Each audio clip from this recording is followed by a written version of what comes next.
Women's health needs innovation and creativity. It needs everybody to look at it in a new way. There is a difference in the biology. There is just this massive data gap when it comes to the female body. It's not a women's health problem, it's a problem. The immune responses are very, very different. In response to a pathogen threat, a male immune system will launch the Army. The female immune system will launch the Army, the Navy, the Air Force, and the Marines. This past June, WHAM hosted a celebration in D.C. for the 30th anniversary of the Revitalization Act of 1993. 30 years since women and people of color were finally included in NIH clinical trials. I think it's time we do something. An anniversary should re-energize with a purpose. 3Not30. We don't want to have to wait 30 more years for many great things to happen. Women's health research isn't just good science, it's a good investment. We need to affect long-term change. We just can't invest blindly. I'm going to be signing the presidential memorandum to establish the first ever White House initiative on women's health research. Thank you, WHAM. It's up to us, all women, to create the changes that we set forth today so that women and society flourish. We can do this in 3 years. Let's not wait 30.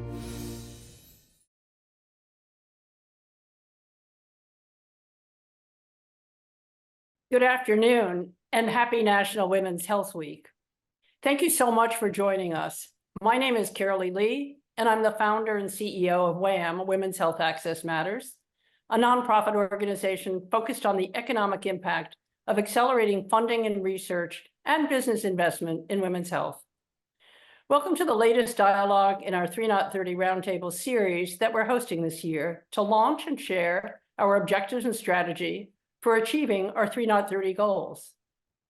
These dialogues include expertise, knowledge, and passion with a focus on changing the status quo of women's health. Let me offer a little background on 3Not30. This past June, WHAM convened leaders from across the ecosystem in recognition of the 30th anniversary of the NIH Revitalization Act of 1993, commemorating the landmark legislation that initiated the inclusion of women and minorities in clinical trials and research, but also emphasizing the ongoing imperative for progress in women's health.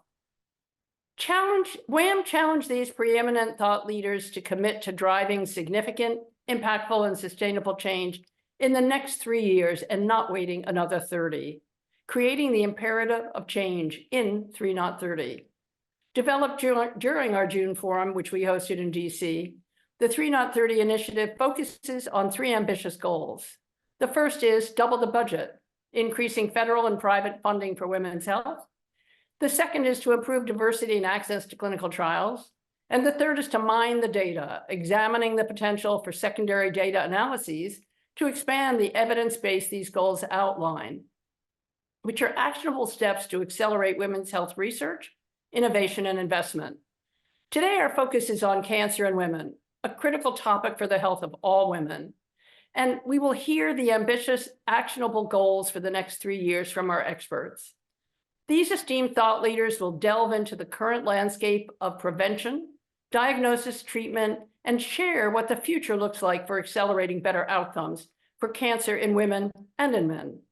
Our experts will share in a critical dialogue on their work and goals and how we can support each other to amplify our work. Joining me today are exceptional leaders, Dr. Elizabeth Coleman, a medical oncologist at Memorial Sloan Kettering and author of the bestseller, All in Her Head. Dr. Claudia Henschke, professor of radiology and head of lung and cancer and cardiac screening at Mount Sinai. Oriana Papan-Zogby, CEO and co-founder of AOA.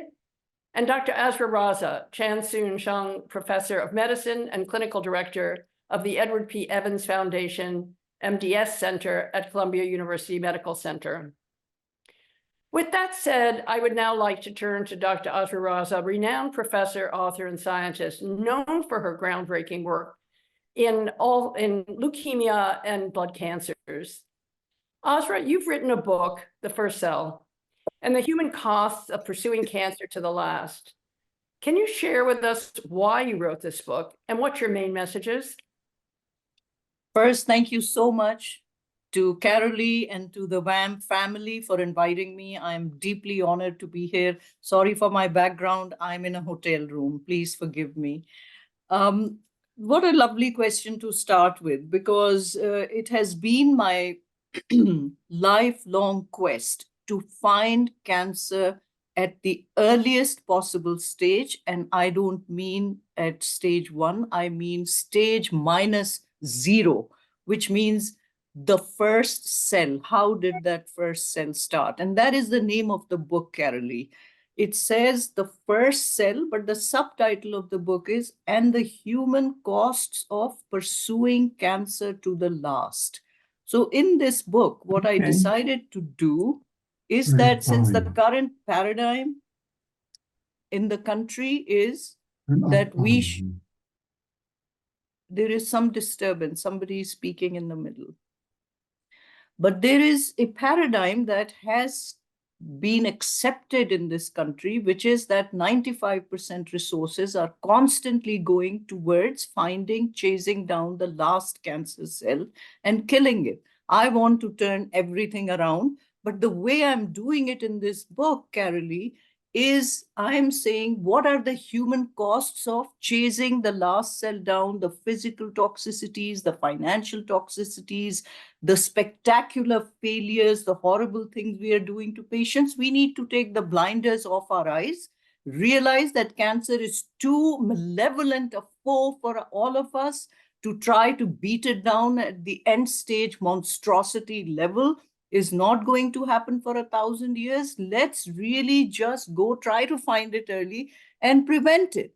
And the second message, very quickly, look at everything through the prism of human anguish. What are we doing to patients by trying to chase down the last cell? And let's stop studying mouse models and animal models for cancer. We want to cure human cancer, study human samples. This is the message. I am in such awe of your passion and your drive, Azra, as you know. I know that you've collected over 60,000 samples of blood, bone marrow, biopsies. Can you talk a little bit about what? And I know other body. I don't want to say parts, but nails and hair and whatever, in a longitudinal manner. And I know it's been over the last 35 years.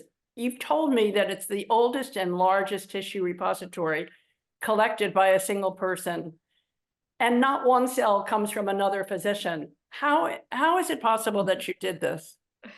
Well, because I was a stupid immigrant. I had just come from Pakistan to America as a 24-year-old fresh medical graduate here to cure cancer.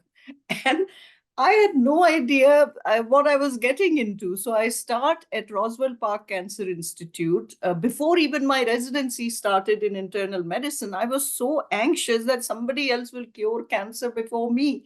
So I volunteered my time while waiting for my residency at the cancer center. And you know, when I entered Roswell Park, in its lobby is such a beautiful saying by its ex-director, James T. Grace. I want all the women to hear this. It says on the wall of Roswell Park's lobby, it says, if I had a choice between saving one life from cancer and a walk on the moon, I would never look at the moon again. This moved me so immensely because, number one, I realized that our quest is completely aligned.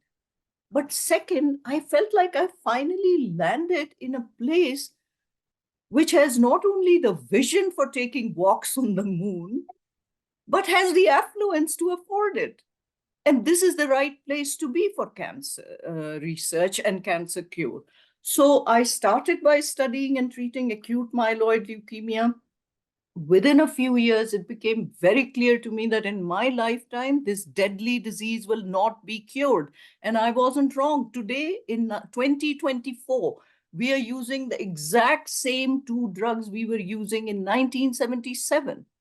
It's an embarrassment for all of us, but that is the nature of where cancer research is. So in 1984, Carolee, I decided that I should find I can't cure AML for sure. I should try to find this disease early, but how do you find leukemia early? By the time you diagnose, there are hundreds of millions and billions of cells circulating in the blood. So I said, no, I need to find people at risk of getting this disease. And do you know, there is a certain group called pre-leukemia or myelodysplastic syndromes, where individuals just present with anemia, low blood counts, and with time, a third of them develop leukemia. So I started studying pre-leukemia patients, following them in the natural history of their disease as they developed acute leukemia. And as I started to do this longitudinal journey, I realized, boy, I need samples to study. Now, if I had been born and raised in this country, my next thing would have been to create a mouse model. Well, I was a naive immigrant, as I said. It never occurred to me to study mice. I was going to study humans. I started saving their samples, their blood, saliva, urine, feces, hair, nails, aspirate, biopsy, whatever I could. And I started a tissue repository, which, like you said, is now over 65,000 samples longitudinally obtained on patients. And you know what, Carolee? Some of these patients develop leukemia over 35 years. Most have died. But some developed other chronic diseases of aging, like dementia, Alzheimer's, heart disease, stroke. Now I have their samples from before and after. I tell you, Carolee, there are several Nobel Prizes frozen in this repository. We just have to thaw them out. We just need the resources. No one wants to fund me because everyone wants to fund mouse models. Sorry. Well, listen, Azra, I want to talk more about all of those points, but I also want to get some input from some of our other wonderful participants and come back to these points because they are amazing. And the work that you're doing is beyond extraordinary. So thank you for all that you're doing. And thank you, most importantly, for your passion and energy and drive, because I don't know how we could possibly duplicate any of that energy, passion, and drive. So thank you, thank you, thank you. I now want to turn to another person who also has a fair amount of, as we all do, energy, passion, and drive, and that is Dr. Claudia Henschke, who joined us last year. And I'm so excited, Claudia, to have you back to learn what has happened in the past year. And I know that the groundbreaking work that you're doing in cancer detection and prevention as a radiologist is extraordinary. So thank you. I know you're traveling. I'm not exactly sure where you are, but I hope it's beautiful. So your work, Claudia, was, I think, recently published after, the 20+ years of research that you have done. And you prove, I believe, the long-term survival of lung cancer when detected at an early stage utilizing low-dose CT. So obviously, again, like Azra, nothing short of groundbreaking and has great implications, in this case, especially for women, given that lung cancer is the leading cause of death in women. And I know that this seminal research that you've done has offered very keen insights into sex-based differences that exclusively, disproportionately, or differently impact women. So please share with us where you are today as compared to last year, and what this new research or the compilation of all the research has revealed. Well, first of all, Carolyn, thank you so much for having me. And I love that impassioned speech of Dr. Raza. That was really, I understand that. So we started in 1992 to show that screening works. And we did it for 1,000 patients to begin with. And we compared chest X-ray and CT scans. Since then, we've expanded throughout the world. So there are 82 institutions in 10 countries in the world that we've started screening at. So we've collected almost 95,000 people, and with longitudinal data. So I think we should really talk with Dr. Raza and see what we can do together.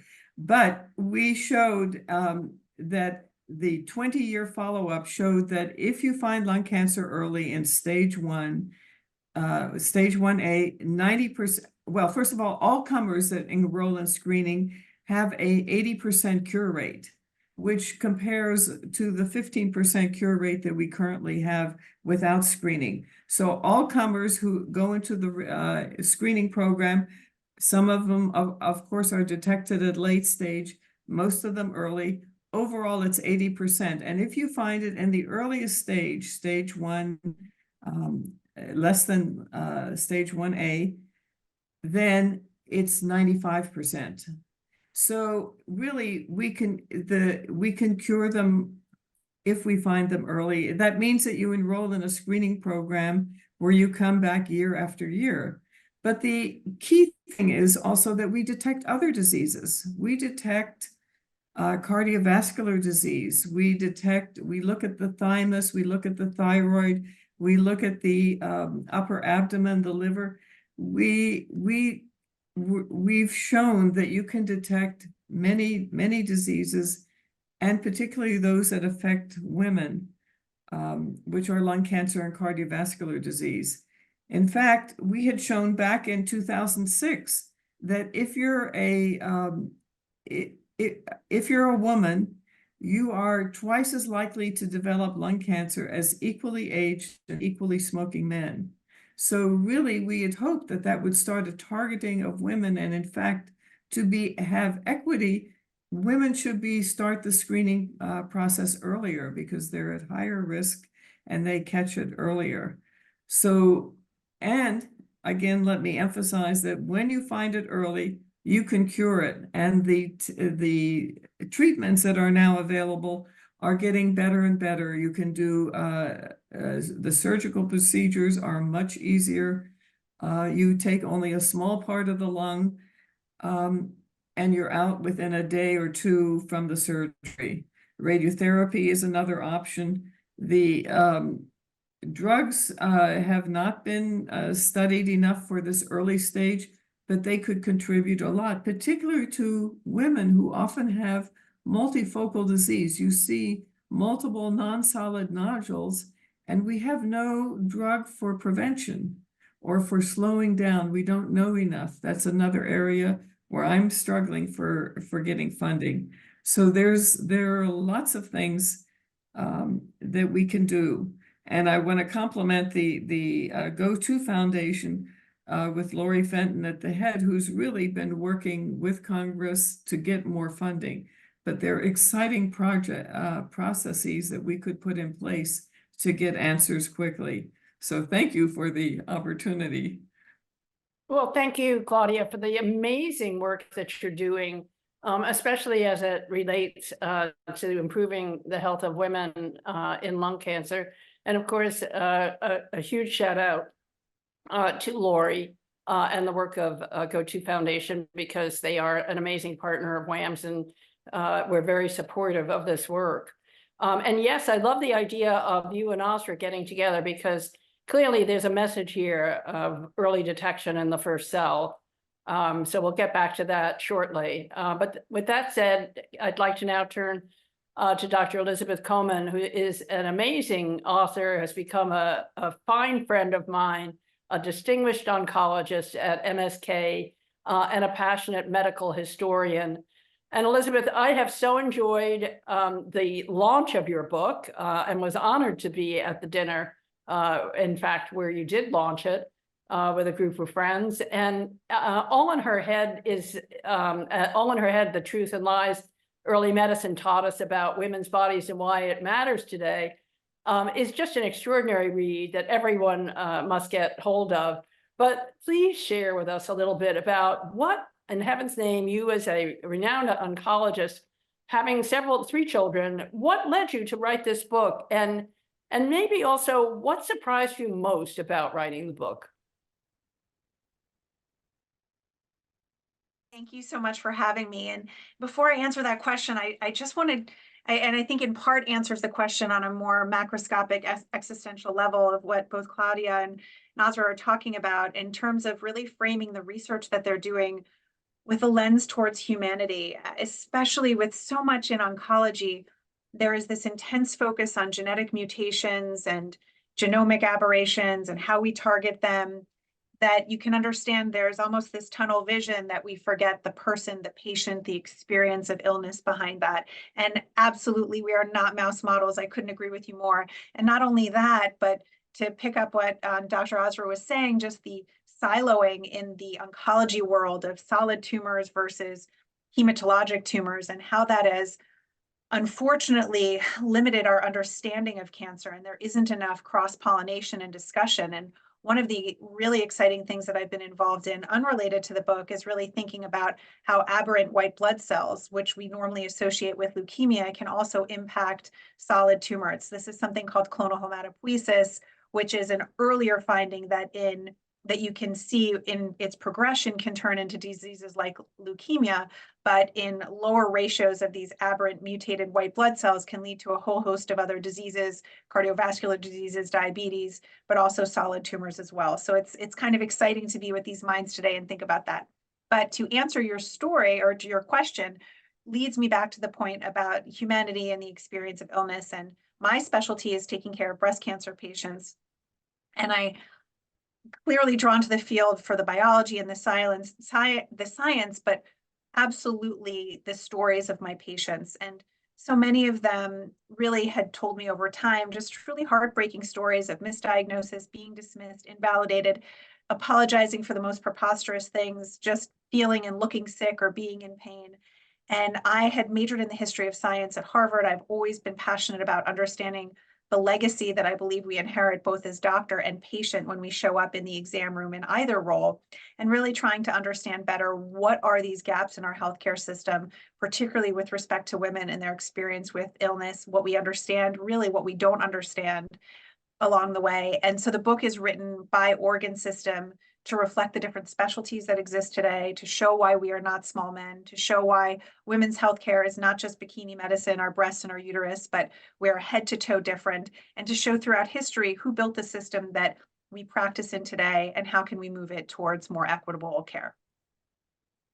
Well, congratulations, because it's extraordinary. And I'd like to just ask you, because you did just explain why you picked the structure of organ system. How has the launch of the book changed you? Well, very personally, it's changed my entire life. It's been a volcanic year. You know, I've been thinking about a lot of these issues about women's healthcare, about empathy and humanity in medicine. And these are very hard things to reward in our medical system or be promoted for, and frankly, to be valued for. And so I wrote this book outside of my day job, because I felt in many ways I was banging my head against a wall over and over again, and I need to find a new door out. And for me, it entirely changed my life because there is tremendous interest in this work. There is from society, from academia, from the White House, there is a groundswell that we need to do better by women's health. And so being a little bit outside the box has allowed me to find a new path and hopefully be part of these greater teams such as WHAM. And I've been connected to amazing doctors, politicians, venture capitalists interested in biotech, scientists that I never, ever would have been connected to. And I'm personally incredibly grateful for the opportunity. And I'm also leaving MSK to help NYU build a women's health research initiative and also continue to see breast cancer patients there. So big changes. Bravo to you on all of that. And I'm sure you would never have guessed that many of those things would have happened, and especially the last part where we wish you, obviously, and will support you in every way possible, just an extraordinary further career. I know it's going to be amazing what you're going to do there. So we're there by your side. So thank you so much. Oriana, we're delighted to have you join us today because you're the CEO and founder of AOA, which is a pioneering force in early cancer detection. You've noticed that we're very focused on early detection, leveraging the innovative technologies, which we know technologically can revolutionize cancer diagnostics. So we're always interested in combining research, obviously, with translation. And I'm very interested in understanding how and why you decided to start a biotech, which is not an easy thing to do, but specifically focused on early stage cancer detection. Well, first of all, thank you so much for having me today, and some incredible women to follow today in this conversation. rightly, as you said, starting a biotech company is no easy feat, particularly one that's going to focus or that focuses on gynecological cancers. As we've all heard around the room, anything in women's health has historically gotten less attention, although with the work of WHAM and many others, we're starting to see that change.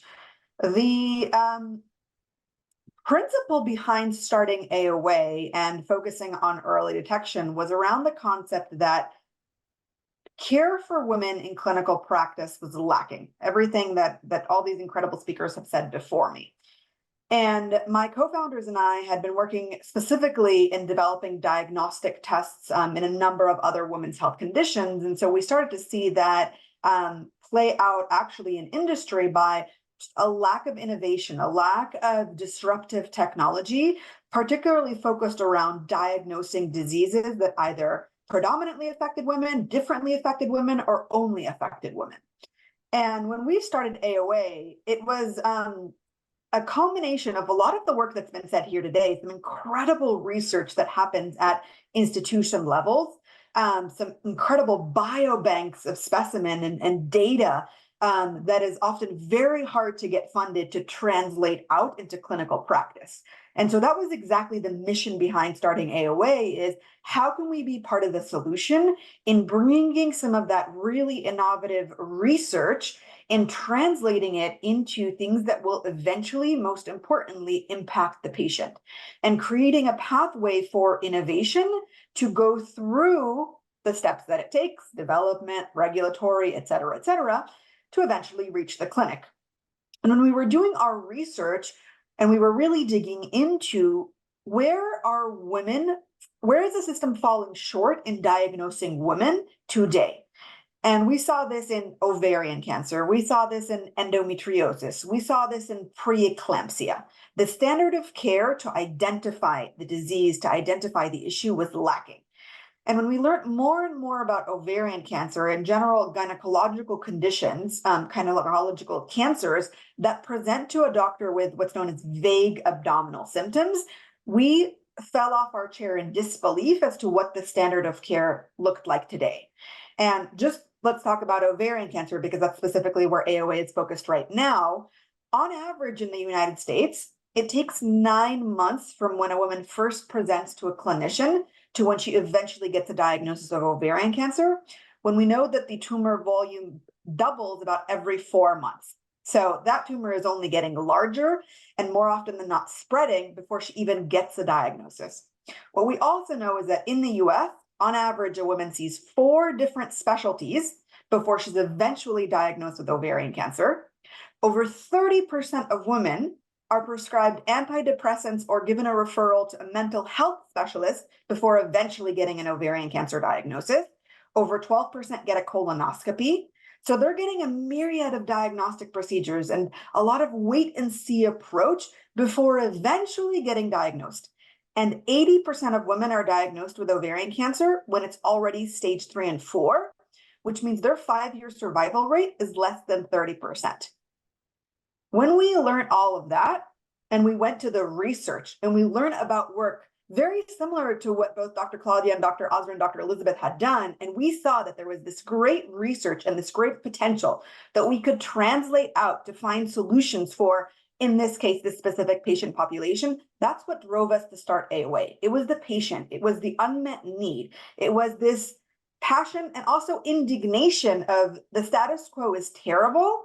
And if we can have an impact, and let's start in this slice of women that are going through the diagnostic journey of ovarian cancer, if we can start here and really take exciting technology, an entirely new biomarker class that nobody in the world has developed before, apply it to ovarian cancer and show that we can diagnose it in its early stages through a blood sample, then we can continue to have a greater impact on general gynecological cancers.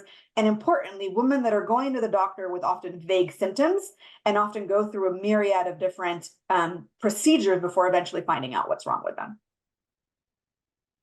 Well, I'm in awe of all of you and so impressed with the work that you're doing. And I know that it has been so difficult for so many women to raise money for exactly this kind of venture. How eager is the market to support this kind of innovation? And What kind of specific challenges did you face in the biotech industry as a startup focused on women's health? Because we know that less than 2% of VC money is allocated to women's health.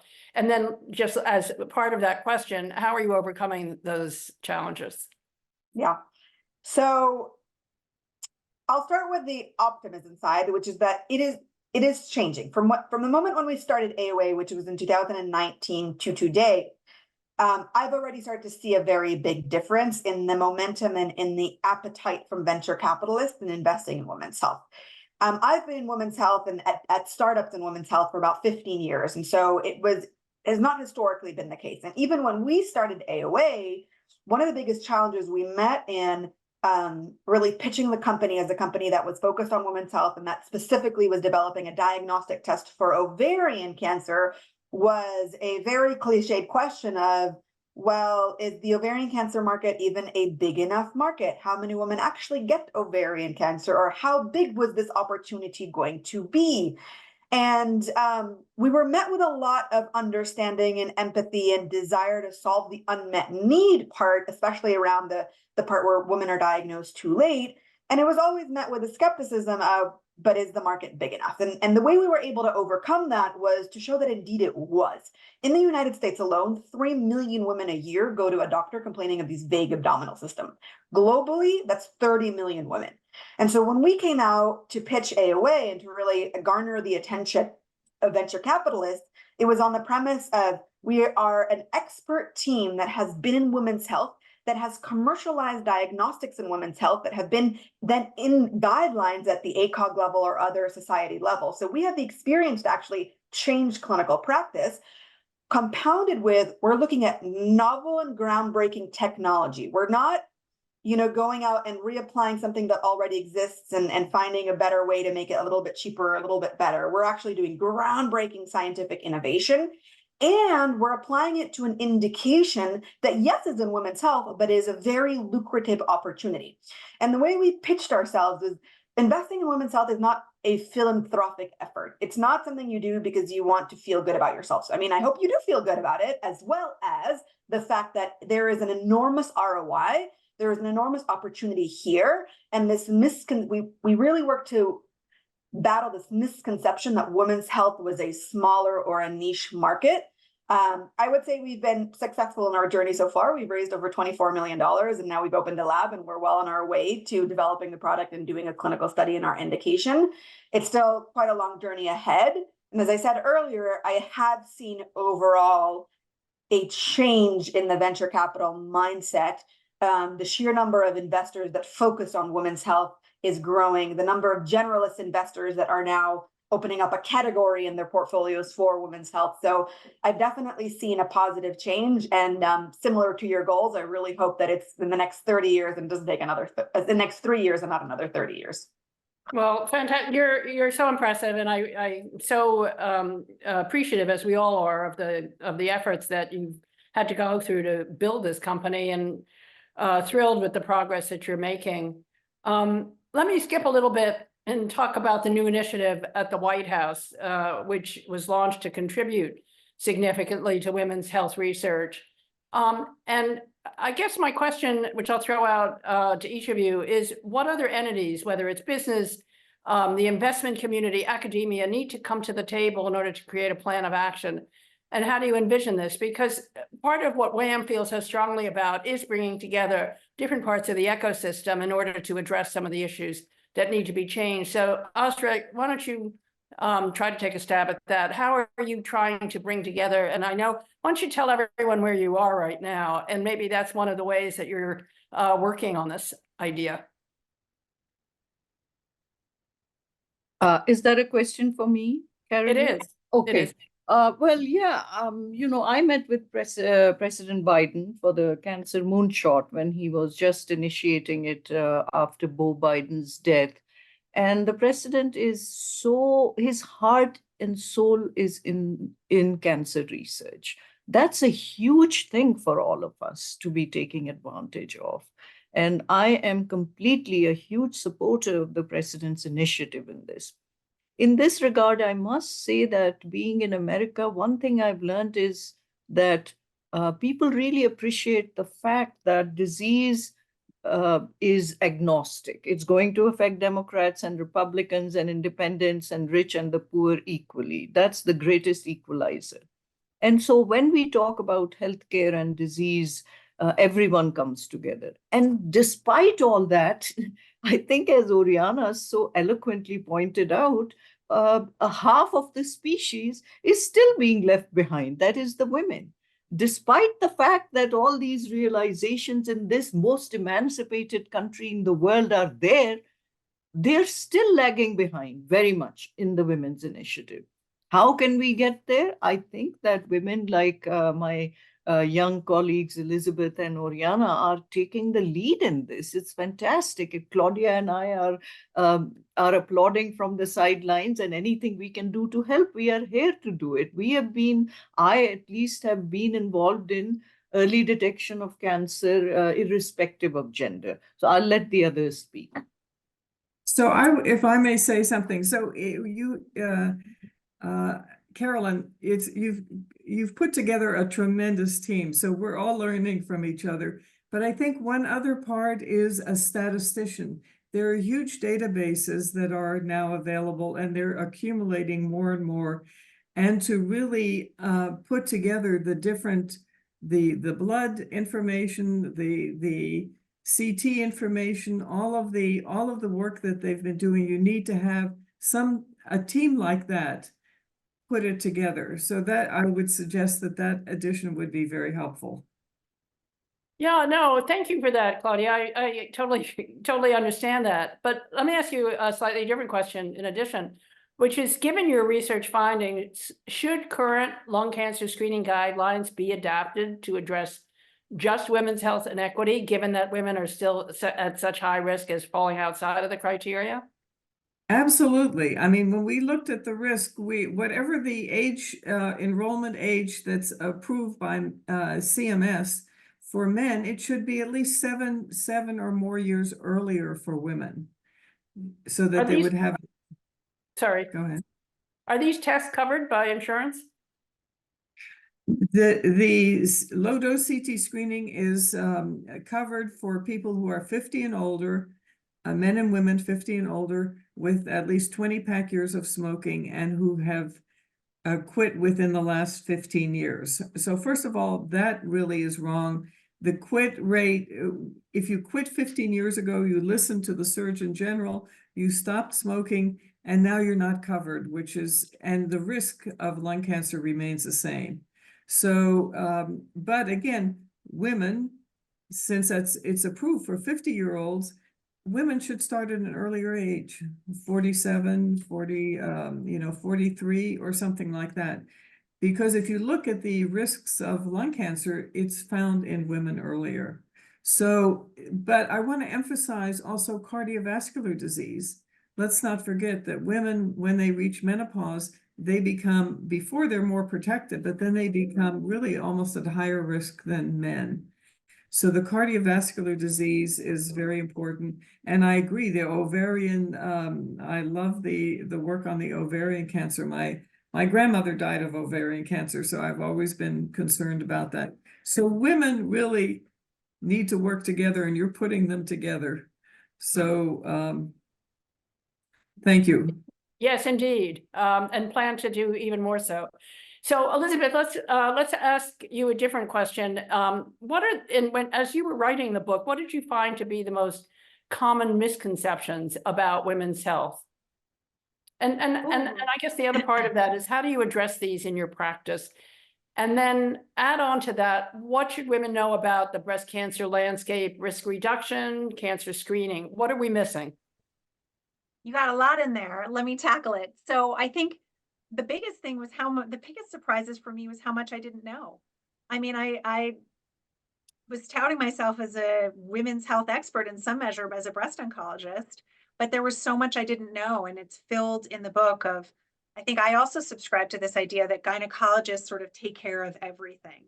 But really, for me, it was an education in all the ways that we've just missed out. I mean, you say yourself, and as part of WHAM, 80% of autoimmune diseases are in women, but yet we don't consider this a women's health disease, a women's health problem. I had drank the Kool-Aid as much as anybody else from my medical school training.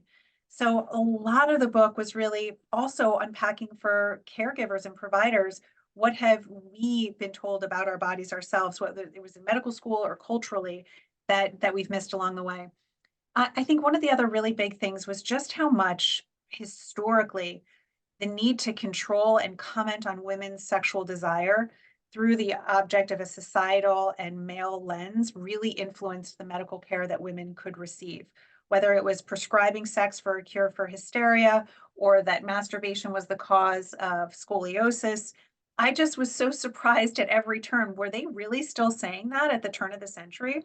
Or that, having a clitoris would make you more primal, and throughout evolution, we would eventually, the more evolved women would get rid of it? What are these things that seem so egregious and improbable to even say?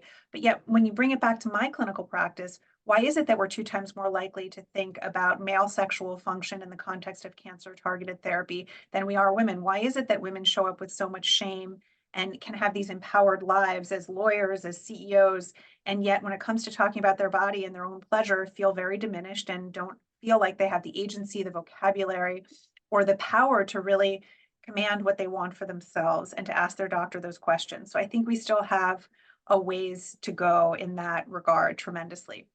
In terms of progress, there has been so much progress in the breast cancer space as well, though, in terms of thinking about how women thrive and not just survive. And that's been a huge part of where I think we were doing better.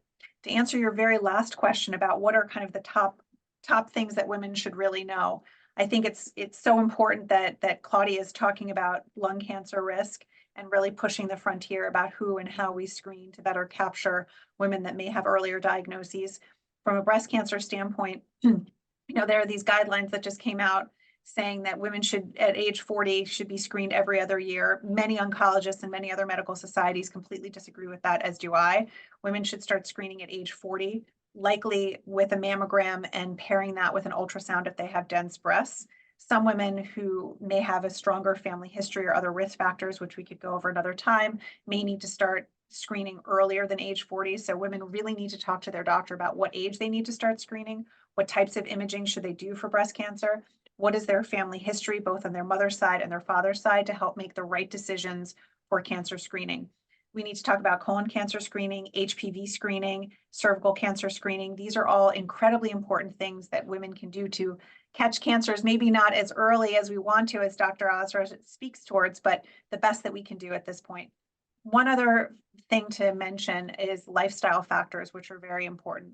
We can't, at this point in time, make all cancer diagnoses go away, but we can really help create a world where women can exercise better, where they can know about strength training, when they can have access to a plant-forward diet with lots of fruits and vegetables and less processed food, which we know is really important. So those are some really critical things. And lastly, we normalize excessive drinking in this country, especially for women. Had a bad day at work, don't want to put your kids to bed, you're so exhausted, have 2 glasses of wine. And we know that alcohol is a carcinogen. And I think especially for women, we've not really given them the message that this could be harmful to their health. Fantastic. I have so many other questions to ask you, but I'm going to keep moving and I'll come back. And I'm sure the audience does as well. Ariana, in your opinion, how could increasing research funding affect the lab to marketplace pipeline for women's health products? Immensely. So I think, you said the statistic, about 2% of all NIH funding goes into women's health. So if we think about sort of the root of challenges and how do we actually start to overcome them, much of the innovation that happens that eventually gets to a patient begins at an academic, at a research level, and begins with that grant funding. That's before any company or startup or anybody goes through that pathway. So if you think about, okay, if X% of all innovation goes from an academic level that actually reaches the patient, if that pool of research is even smaller in women's health, then the actual pull through, the translation element of either diagnostic tools, research products, new drugs that impact women is going to be much smaller. You're pulling from a much smaller pie. And so allowing sort of to become, let's say, equally as funded as other areas, will increase the pool of research that then industry or partnerships can pull from to translate to actually impact the patient. I mean, Dr. Azra was saying it earlier. I have no understanding, why is nobody funding this biobank? That makes no sense to me. But that should be funding. That is something that should absolutely be funded. Yet that happens all the time. Incredible research, incredible innovation that either focuses on women or asks questions about women specifically are not getting the funding that they need. So that research cannot move forward. And when that research cannot move forward, it's much more high risk for an industry partner to pull it out. And so we need to start at the government funding level, whether it's NIH, DOD, Biden's initiatives, whatever it may be, and increasing that pool of funding so that more research is done that targets women's health, so that then from there we can spin out more industry partnerships that can actually take this to the patient. Fantastic. And WHAM is launching an investment collaborative because we feel so strongly that a greater impact has to be made in funding of these concepts and ideas. So stay tuned on that. But Azra, because we totally agree with Oriana, you should be funded. And we'll do everything we can to help you with that. But I have a different question. How do I get tested for the first cell? Very timely question. Since I feel that cancer does not arise as a random event, because the whole cancer journey from the birth of the first cell to metastatic disease that takes lives is so exquisitely well controlled and organized. It's not can't be just a random mutation happening in ovaries or happening in the lungs. It's some stress that's going on. And I don't mean just mental stress, although that is very important too, because if you're mentally stressed, I say to my patients, I see 30 to 40 cancer patients a week. I say to my patients, you know, junk food is bad for you. You know what's junk food for the brain? Negative thinking. So yes, that stress and negative thinking is bad, but when there is stress in an organ, let's say the liver has an infection with hepatitis B virus. Now the infection is causing tremendous amounts of inflammation in the organ, and cells are getting the signal fight or flight, develop a strategy to survive or you're gonna die. And one of the strategies, they don't have time to develop a mutation, go through multiple cycles. No, one strategy that they use, Carolee, is they simply fuse, boom. And fusing means that they double their genome, they double everything inside the cell. So they have more weapons to fight with immediately. Now, this is a normal response of cells to stress. But in cancer, what happens is that a stressed liver cell, which is being eaten by a macrophage, which is an immune blood cell, instead of getting eaten up, fuses its nucleus, its genome with that of the macrophage. So now you have a fused cell between a liver and a blood cell. This produces a completely novel, like a sperm and egg come together and form a zygote, a new species within our body is born, the first cell. This cell is half blood, half tissue, half epithelium, half mesenchyma. What is so unique about it? So when I figured all this out in 2015, this fused cell is much larger. And can you imagine, Carolee, it with time will give birth to cancer cells. This is not the first cancer. This is the first mother cell. And we've got this phenomenon over and over with time-lapse videos. I've been publishing papers on this. Just last month, I published a paper on single-cell RNA-seq in colon and breast cancer, showing every cancer has these cells. But people obsessed with genomics, mutations, magic bullets for mutations, not even willing to read my papers. I am the pariah in the field. If I apply to NIH grants, I'm told, where's your mouse model? Because they're against. So anyway, to come back to your question. So 2015, I set up my lab with a filtration device. Because I said this giant cell, which is a fused cell now, is circulating in cancer patients. I should be able to trap it. And indeed I was. I've filtered hundreds of patients' blood. We can find this cell in every cancer. And full disclosure, I have a company, the First Cell Therapeutics, that I started to target and take out this cell through a bispecific antibody targeting the two antigens. TFC Therapeutics got a huge funding last year. We have made the antibody and we are in the process. I can't disclose anymore because it's all company owned now. But what I want to say is that the technology I'm using to filter the blood through which we are finding this cell will be available within a couple of months as a CLIA approved test. And this is what earlier Oriana and I were talking about in the pre-discussion of this meeting, that if I wait for the FDA to approve this test now, it will take another 1,000 years and 50,000 failed trials. And then the decision gets taken out of my hands and given to a company that wants to develop it. And that's wrong. I want you, Carolee, if you're interested in finding, do you have cancer? You should be able to go and get this test. Why not? You should be able to get all the tests available. Don't even depend on just one single test. So I'm saying, thank you for having this forum today for us to speak, because I'm the pariah in the field. I'm never invited by mainstream oncology anywhere ever. So thank you, everybody, for listening to my harangue.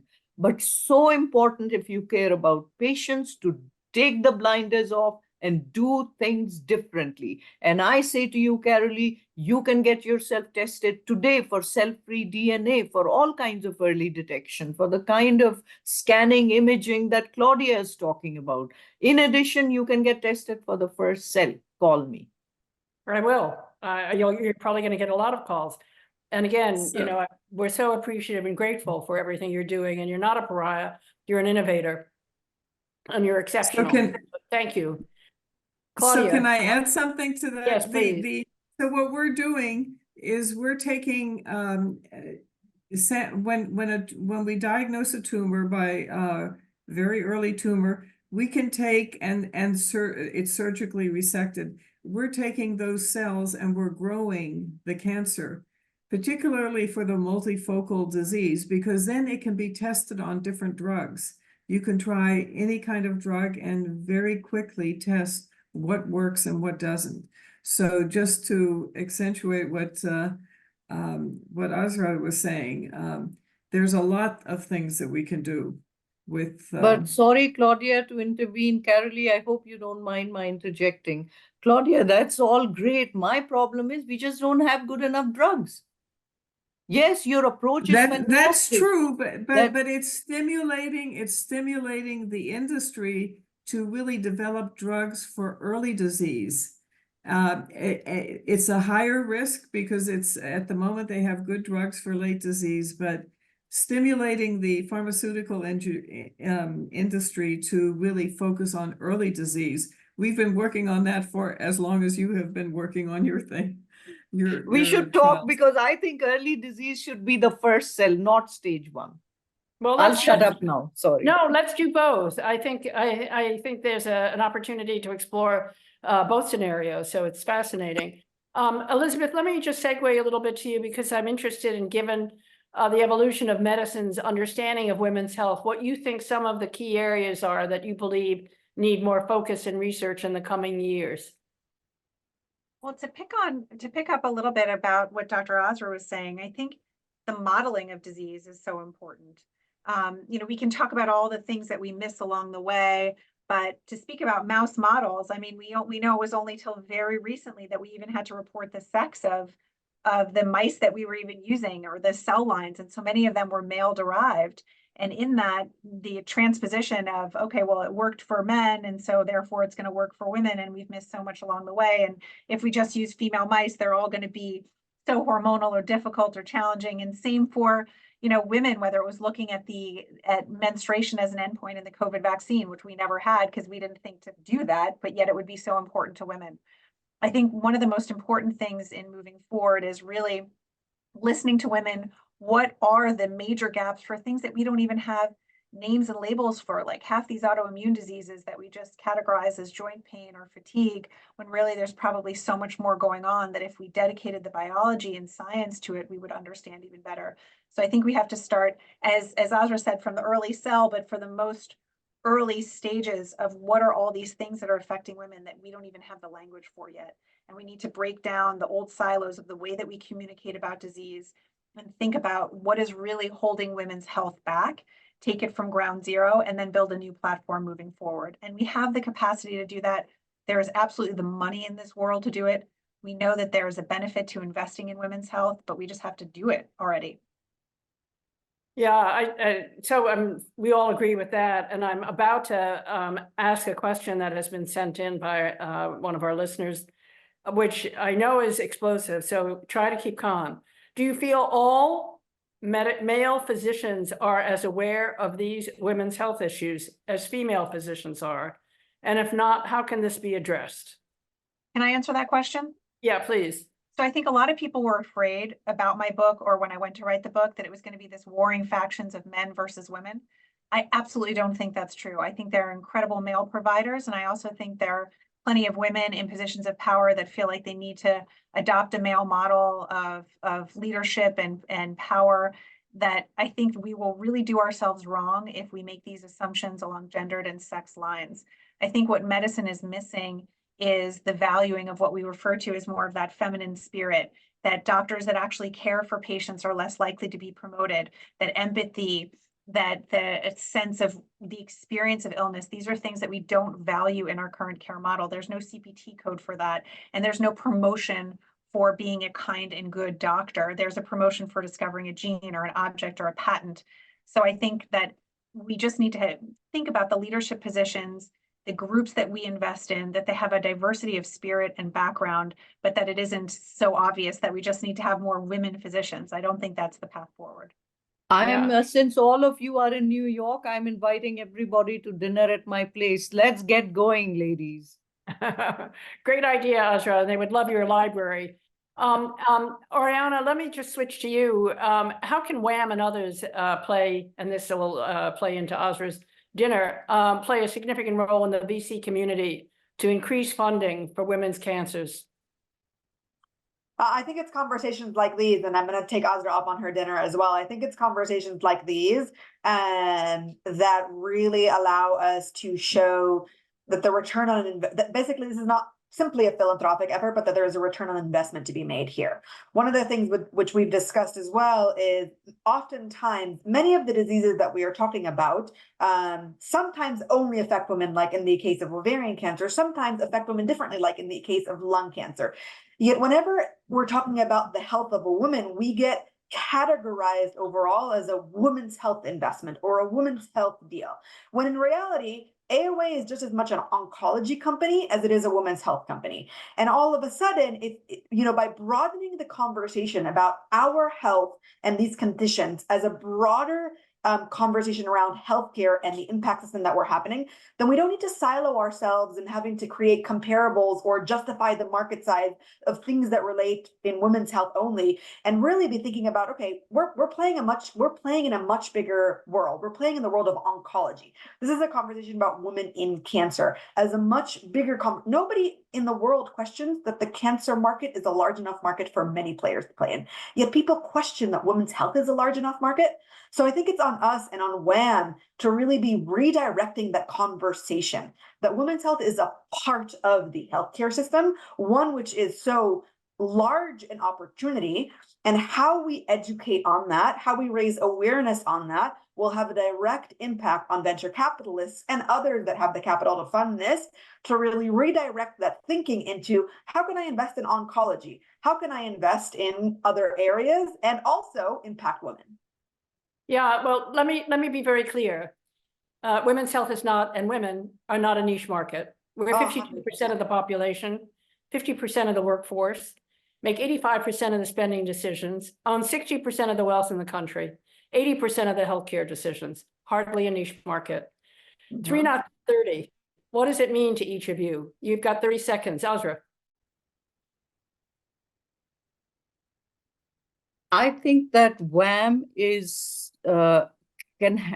already has carved out a unique space for itself. And I think going forward, and if WHAM can continue to foster such conversations and the collaborations that come out of it, I think WHAM will be a catalyst for shifting the paradigm very quickly.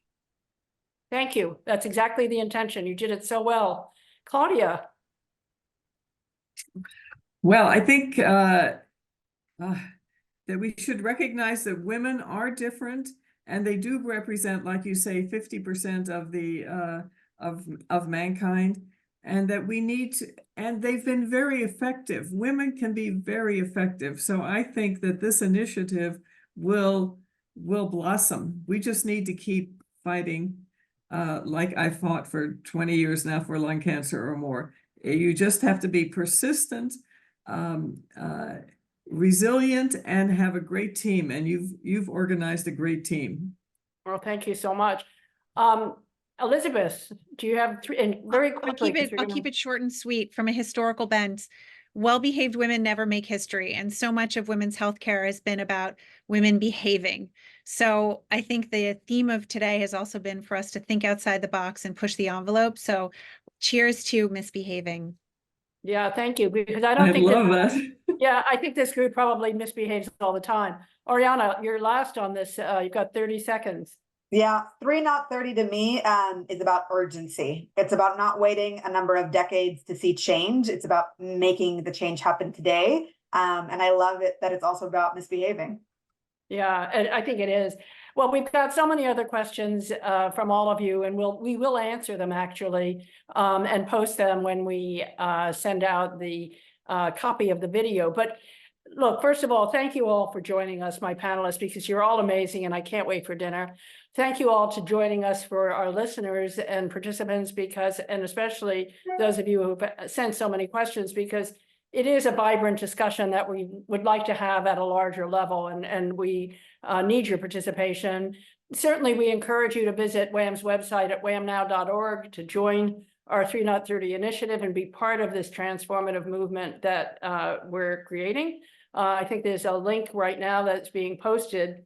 And I guess the last thing that I'll say is, let's leverage our collective power to create the change we envision for a healthier, more equitable future for all of us. Thanks for joining all of us today. And I think we should all misbehave and figure out how to make great things happen. Thank you.